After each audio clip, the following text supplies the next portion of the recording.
So I'm just getting ready for bed.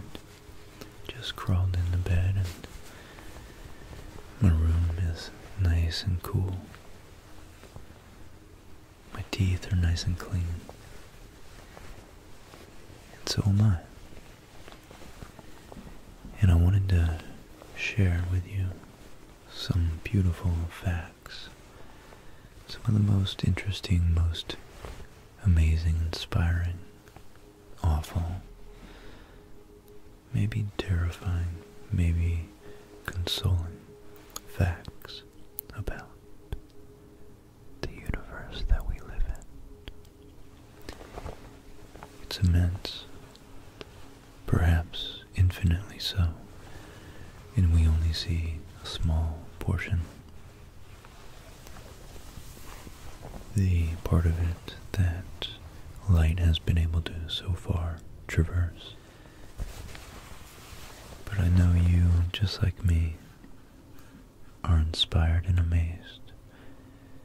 And let's just zone out and let's put aside any worries of the day tonight. And let's just drift into the cosmos of our mind as we think about the celestial phenomena out there.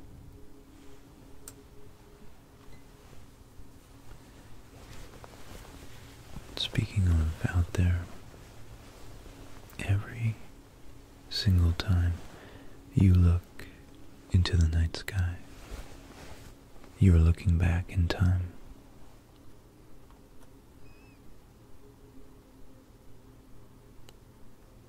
The nearest star to us is four light years away. So that's 4 years into the past.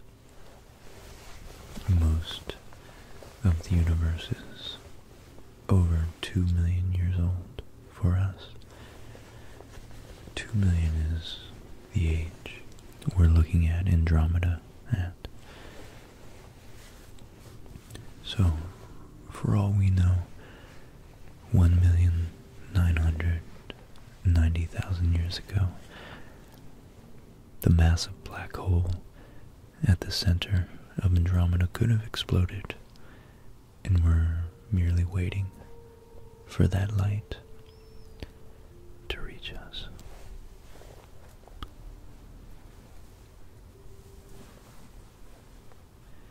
And in fact, using the miracle of science, the really atypical invention of science 500-600 years ago, we're able to look through the Hubble telescope billions, not just millions, but billions of years into the past. And if we look far enough back,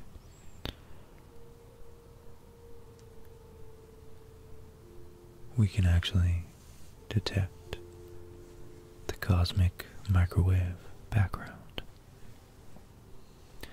After the Big Bang, the universe was unimaginably hot. So hot that protons, individual protons and neutrons that make up the nuclei of atoms, hadn't even cooled and coalesced. So this cosmic microwave background was from when the universe still hadn't recombined all of its subatomic particles. It was actually a hot plasma, a white, dense, hot plasma. This plasma was filled with a uniform glow. was like a white hot fog. And as the universe expanded, both the plasma and the radiation filling it grew colder.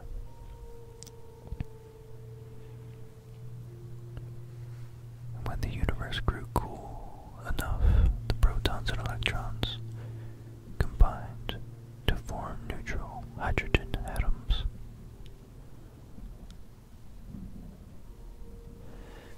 But unlike the uncombined protons and electrons, these newly conceived atoms could not absorb the thermal radiation, and so the universe became transparent instead of an opaque fog.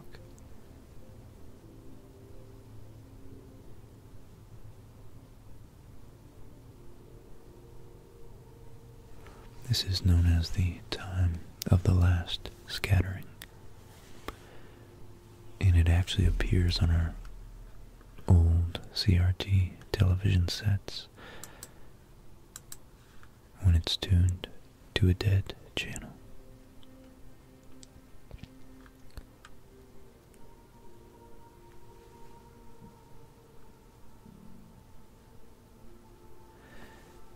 Another interesting thing is astronomers have actually discovered the largest known diamond in our galaxy. It's a massive lump of crystallized diamond called BPM 37093.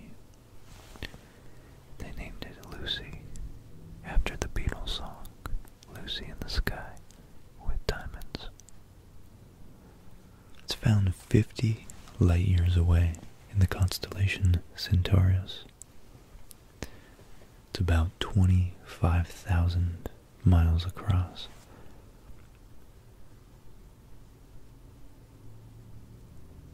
So it's actually much larger than Earth. And it weighs in at 10 billion trillion carats.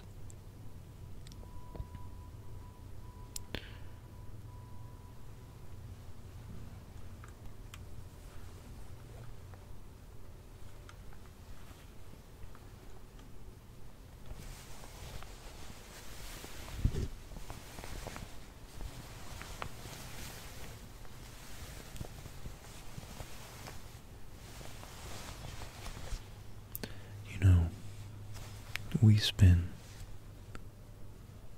electrons spin, quarks spin, the sun spins, the entire solar system itself rotates around the galaxy that is spinning.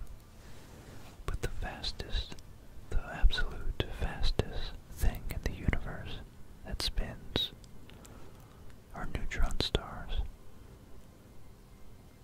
And pulsars are actually a particular type of neutron star that emits a beam of radiation which can be observed as a pulse of light as the star spins.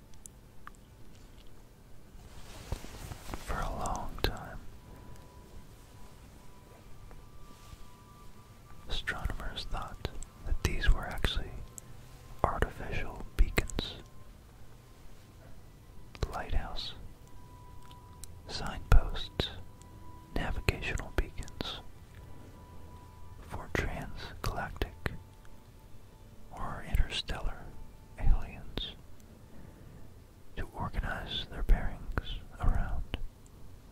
But as we've begun to observe a little more in depth, we've realized that these are naturally occurring phenomena, but nonetheless, even some of our satellites orient themselves in space using these very ostentatious physical celestial phenomena.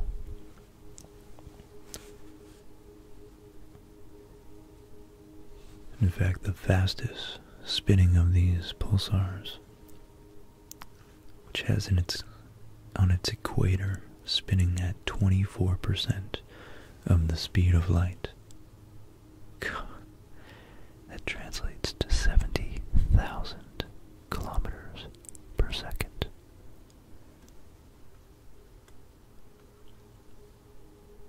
And these neutron stars, they're not just spinning fast. What's crazy is that they're so dense that a spoonful of neutron star weighs 1 billion tons. 1 billion tons. And speaking of dense objects, perhaps in the future we would be able to make black holes and then slowly absorb the Hawking radiation given off from it. If we were to collapse the entire mass of our Earth down to about the size of a marble, it would collapse in on itself eventually to become a black hole. One thing that's really cool to observe, if you're lucky enough to be somewhere without light pollution, is that the Andromeda Galaxy, the closest large comparable sized galaxy to our Milky Way, is actually 6 times larger than the moon in the night sky from our vantage point. 6 times larger than the moon, than the full moon. And it's still 2 million years away.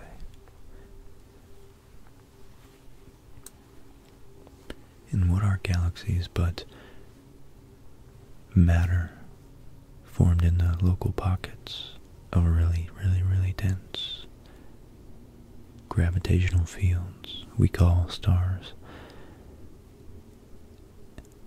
And when these stars explode, after they've been fusing atoms for billions of years, many times those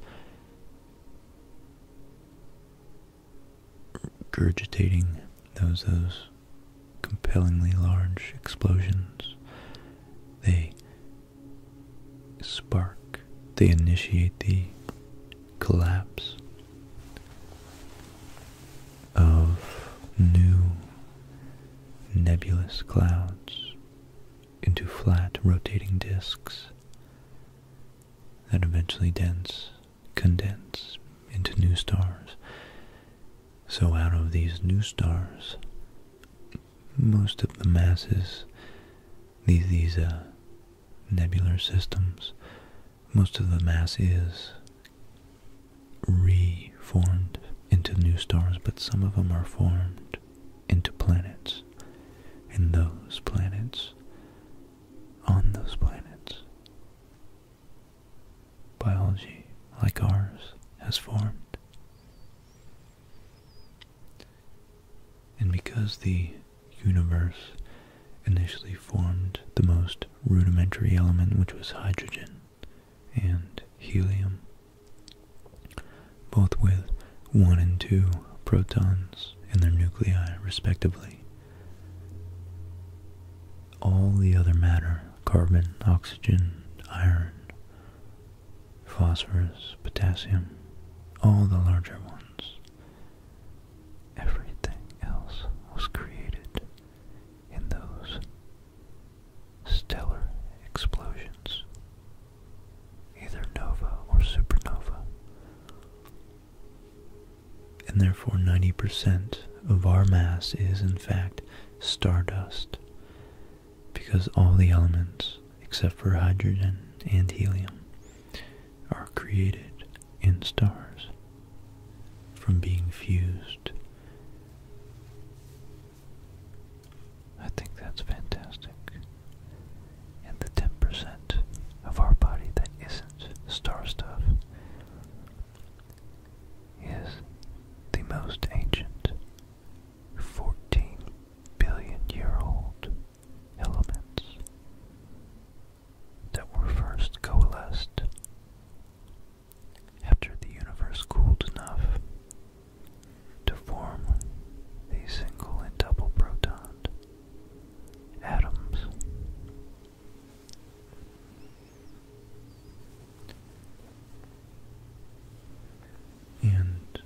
it's pretty, God, it's really just majestic to imagine that there will be a time, maybe 100,000 billion years from now, like 100 trillion years from now, that our universe will be so evolved and will have used up most of its material and matter in our stellar fusions. And so right now we're actually in a very special, very unique, very creative, chaotic, yet creative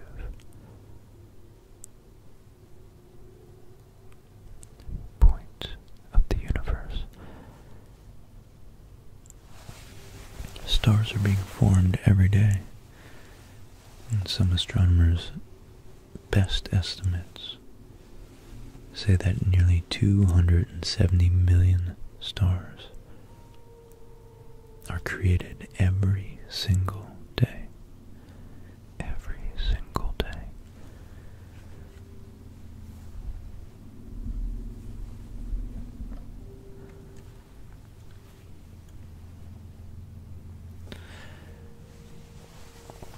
And that's why there's so many stars in our Milky Way. Our solar system itself takes about 225 million years to rotate just once around the Milky Way. In fact, the last time Earth was in its current position, dinosaurs were just beginning to roam Earth.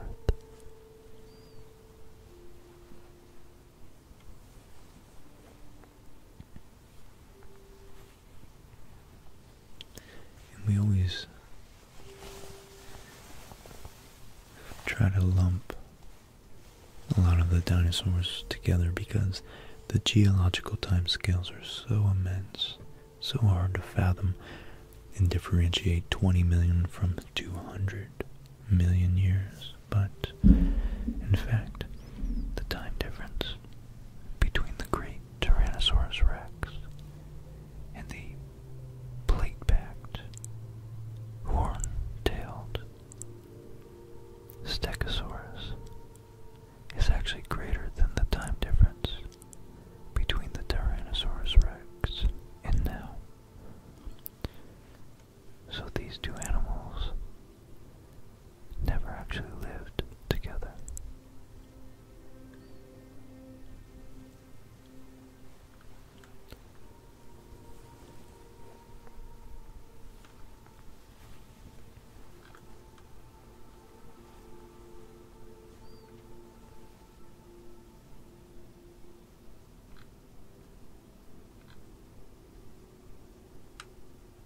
I think just the sheer immensity and mysteriousness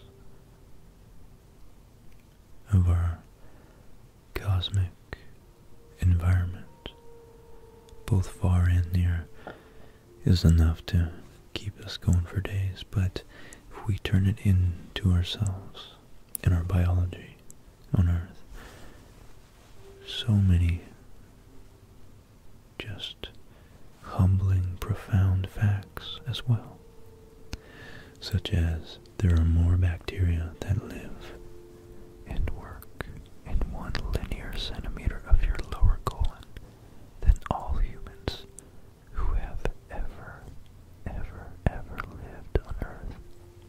In fact, it seems like by mass we're mostly bacteria, which makes you think just how dependent we are, and just how complex our biological and biochemical structures are.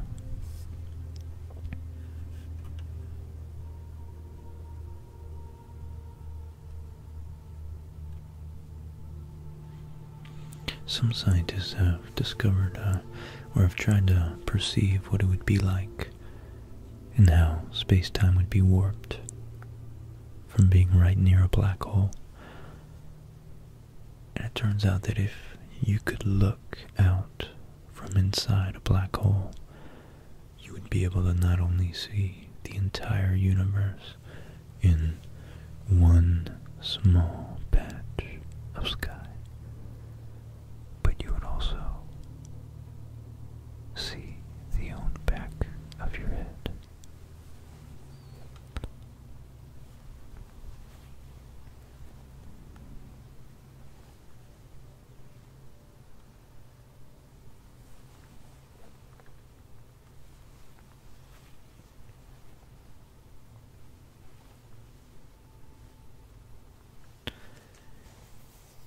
You know, another interesting thing about our Earth is that its rotation is slowing at a rate approximately 17 milliseconds a century.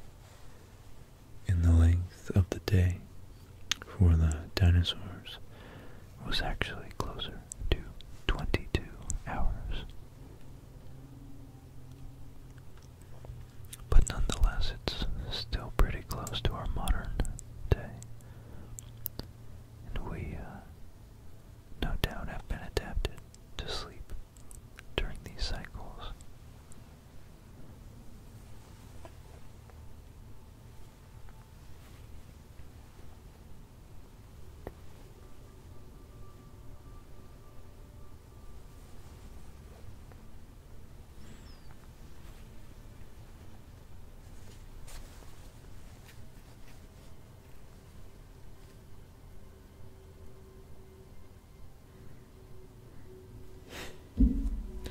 Here's a fact. A funny fact about time. If we had a sufficiently powerful and precise telescope to be able to look at a mirror placed not 4 light years away like our nearest star, but 22 light years away, we would be able to watch the Apollo landings on the moon in real time next year.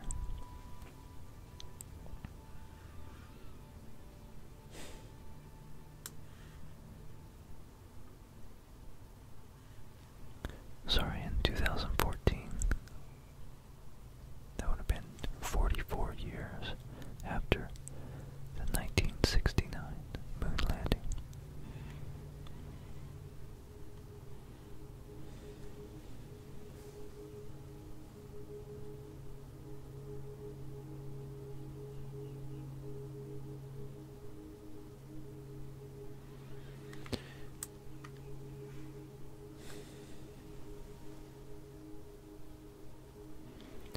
Current estimates regarding the number of stars in our galaxy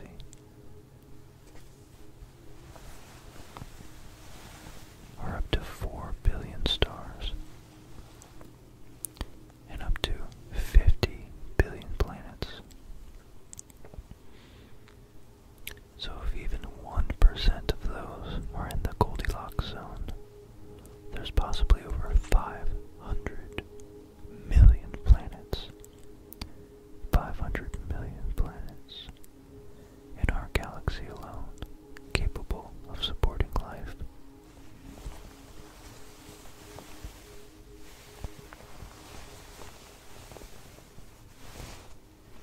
I think that's just so, God, that's so profound.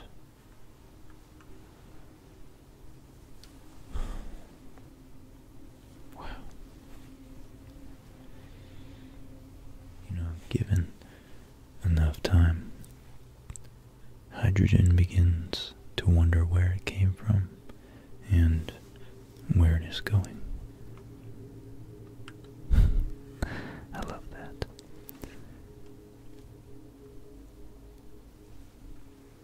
If you really want a large perspective on yourself, you're currently on a 4.5 billion-year-old spaceship.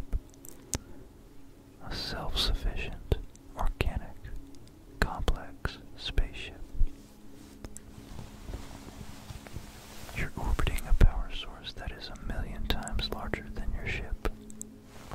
I think our consciousness was developed out of a sense, an urgency, a need to filter out extraneous information. And we are able to hyper-focus on the things that matter, like our social groups, and taking care of our families, and hunting, and then perhaps using tools, and the abstract concept of tools slowly evolved. All that's to say that we can't possibly conceive of everything in the universe, but we're doing a pretty darn good job of it so far.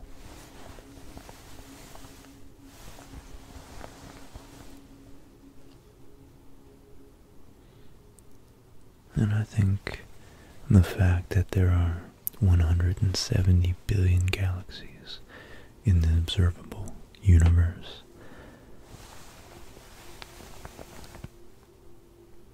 lends some credibility to the one of the things we can perceive is that there may very well be much more life out there. Undoubtedly, there must be other single multi-celled organisms like bacteria, but I have a feeling that there is indeed consciousness out there. I really do think so.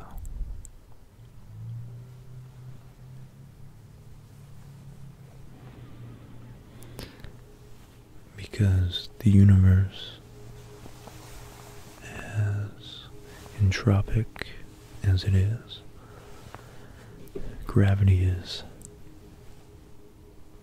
counteracting the entropy and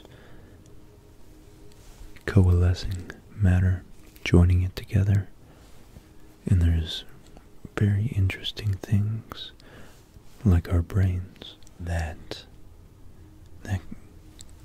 have evolved, and they've evolved to such an extent that they're able to think about how they've evolved. And in fact, the human brain is the most complex object in the known universe, with 100 billion neurons.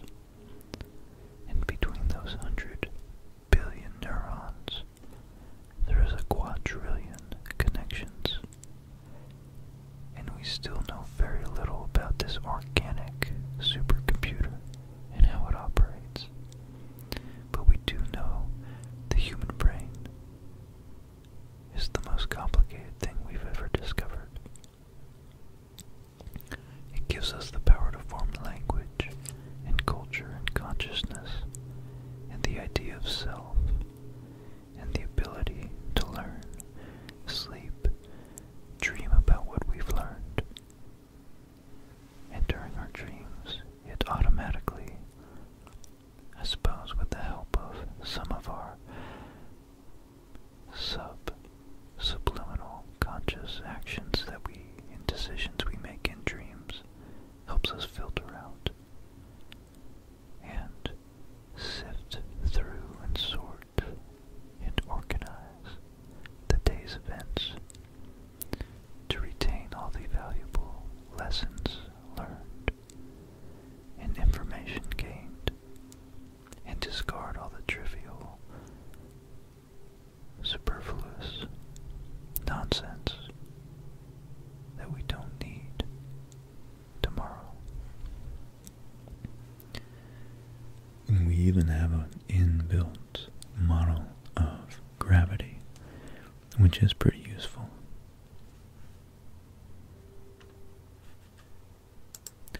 Now this whole time, as far as I know, I'm gonna edit this so that you've been looking at the Voyager spacecraft record.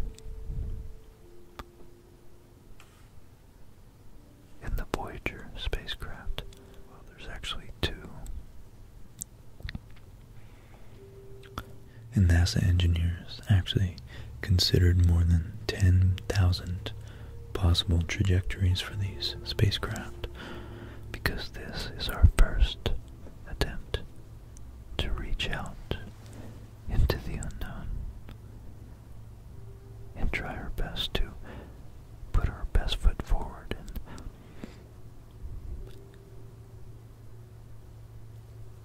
extend a welcome hand to any intelligent life that may stumble across it.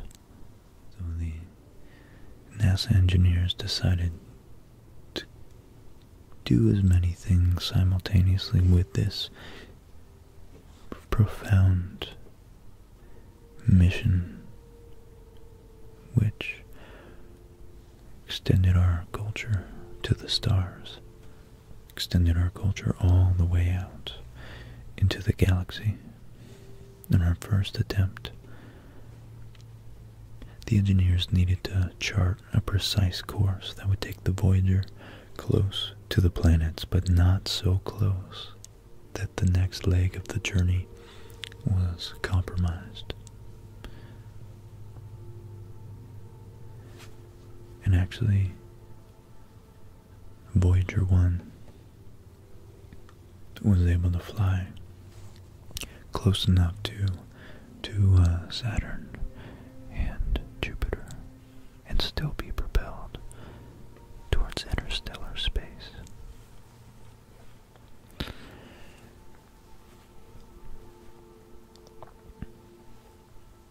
Now, in order to offer a sense of Earth's culture to any spacefarers, we at NASA included a 12-inch gold-plated audiovisual disc on the craft, dubbed the Golden Record. This disc contains a variety of content that was chosen by a committee chaired the late Carl Sagan. The disc includes photos and drawings, spoken greetings in many languages, and music, and other natural Earth sounds. For the convenience of any alien life form that discover the golden disc, NASA included a cartridge and needle for playback. However, the extraterrestrials will first have to figure out how to build a record player and a speaker. Including that technology would have added too much weight and bulk. So Ann Druyan, Carl Sagan's spouse, recalled that telling humanity's story was a sacred undertaking. She and Carl Sagan, in their group of, as she calls them, half a dozen very flawed human beings, had taken it upon themselves to represent humanity as a culture and as an aesthetic, to explain to anything that might be out there who and what we're all about. They arrived at the idea during a meeting of the American Astronomical Society in January of 1977. The Voyager probes would launch in late August, so representing the entirety of human achievement in a single recording would have had to be done quickly. So the group, as humans are wont to do, divided the labor. John Lomberg was in charge of assembling pictures of Earth. Timothy Ferris selected the music and Andrewian, the project's creative director, and later the co-writer of Cosmos, of course, oversaw the record's Sounds of Earth. Linda Salzman collected greetings from people around the world, and Sagan himself served as the liaison between them and NASA. The team set about researching, talking to historians and artists and ethnomusicologists. They reached out to political groups, documentarians. They recorded humans speaking, and among them, in perhaps the record's most iconic track, Sagan's young son sang, "Greetings from the children of planet Earth." Greetings from the children of planet Earth. The result was a time capsule that was, and still is somewhere out there in space, much more suggestive than summative. Humanity's cosmic mixtape.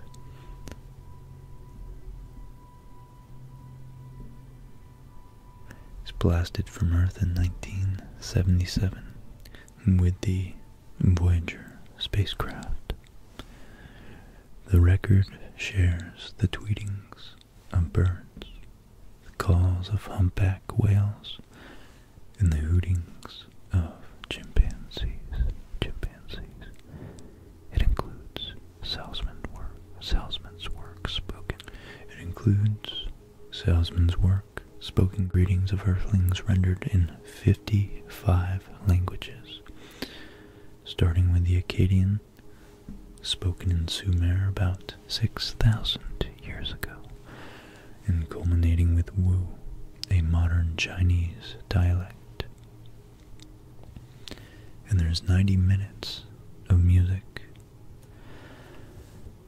including classical tunes from cultures around the globe.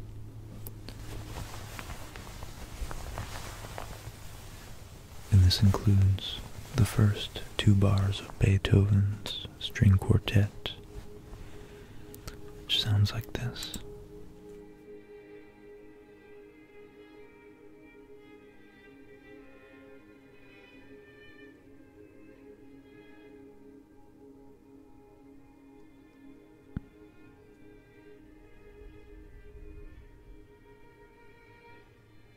First 2 bars of Beethoven's string quartet number 13 in B flat.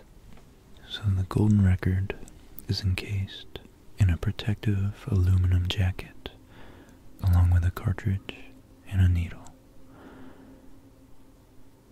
And both include symbolic instructions explaining the origin of the spacecraft and indicate how the record should be played.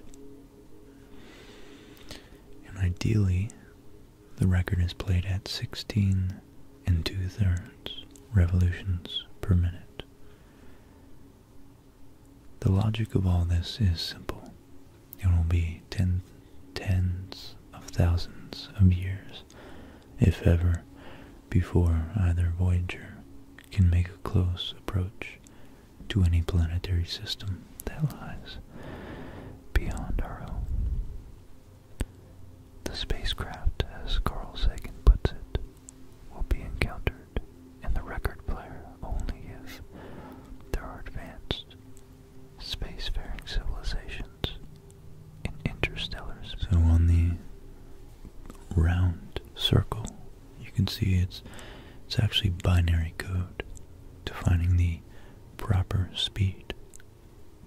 3.6 seconds per rotation to turn the record. Each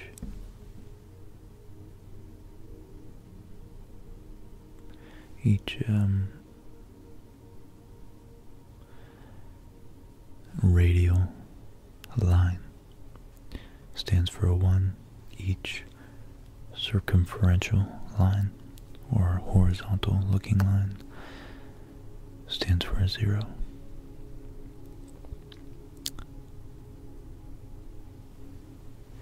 And the binary code to turn the record, and the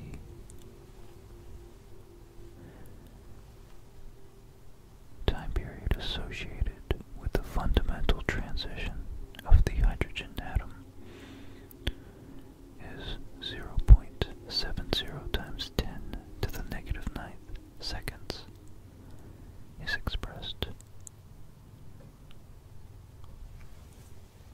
And there we can see the outline of the stylus to play the record as well. And just to be clear, they included an elevation view of the cartridge, a kind of profile view. And then, speaking of pulsars, as we did earlier, they actually used 14 different pulsars of known directions to triangulate, or whatever the word for 14 directions of alignment would be, our sun from them. The binary code actually defines the frequency of the pulsars. And then on the right, on the part I'm looking at, the one that looks more like a heartbeat diagram, whatever, the cardiac graph, is the general appearance of waveform of video signals found on the recording. And the binary code tells of the time scan, about 8 milliseconds. And the triangular sawtooth waveform is the scan triggering. Then the video image in the top rectangle with a little bit of lines at the left and a smaller amount at the right is the video image frame showing direction of scan. In binary code indicates time of each scan sweep, 512 vertical lines per complete picture. And if properly decoded, the first image will appear as a circle. And then lastly, in the little barbell at the bottom, 2 circles connected by a line, is the diagram that illustrates the 2 lowest states of the hydrogen atom. The vertical lines with the dots indicates the spin moments of the proton and electron. The transition time from one state to the other provides the fundamental clock reference used in all the cover diagrams and decoded pictures. So that's just really very cool, very simple, pretty quite brilliant actually, that they knew they could stick with a constant, something that's a constant across the entire universe, or at least that we have observed would be a constant in our galaxy. The fundamental time it takes for the hydrogen atom to transition from one electron configuration to the next least energetic state.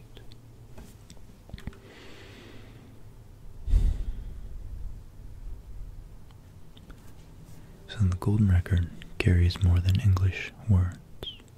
They carry our culture, and they carry the transcendent aspects of human existence.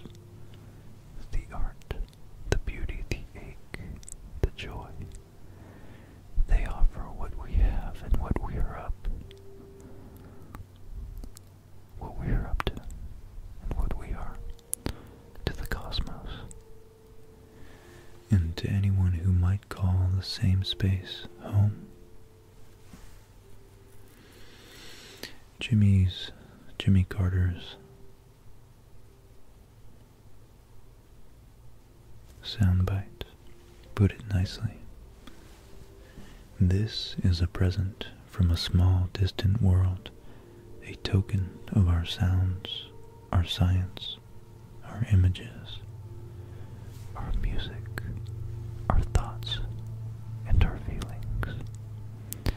We are attempting to survive our time so that we may live into yours. Wow, it's beautiful to speak, literally speak to the future. And I'm gonna leave it there. I don't think I could do any better than that. And I hope you guys are feeling nice and relaxed. I hope this really centered your sense of being and sense of self and sense of place and time and space. We are in a vast, mysterious cosmos, but we have each other and we have our history, and there's so much of it to explore and so many shelves of books to read through. As Nietzsche put it, the human life is packed with so much to explore that even hundreds of years still wouldn't yield boredom. And I think that's true. I think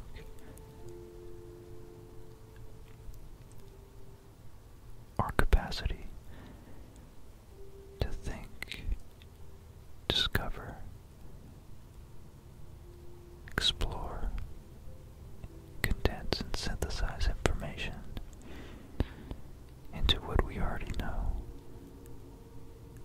The act of exploration, the act of sharing the exploits and the treasure from what we have explored and from the things that we have created from the unknown is what makes and what continues to drive us to search around that ever enticing